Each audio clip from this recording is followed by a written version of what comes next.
سيئاتهم حسنات وكان الله غفورا رحيما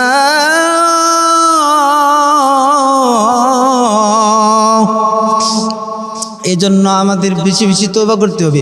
আল্লাহ কয় যারা ইল্লা মান তাবা, যারা তওবা করে ঈমান আনে নেক আমল করে আল্লাহ পাক তাদের জিন্দেগীর গুনাহগুলি maaf করে দেয়। শুধু maaf করে না, এই জায়গাটুকু আল্লাহ পাক নেকি দিয়া ভরপুর করে দেন। আমার বন্ধুগণ, আমার বাবাজি, বেশি বেশি করে ইস্তেগফার পড়বেন। ইস্তেগফার পড়লে আল্লাহ গুনাহ maaf করে দেয়, দোয়া কবুল করে।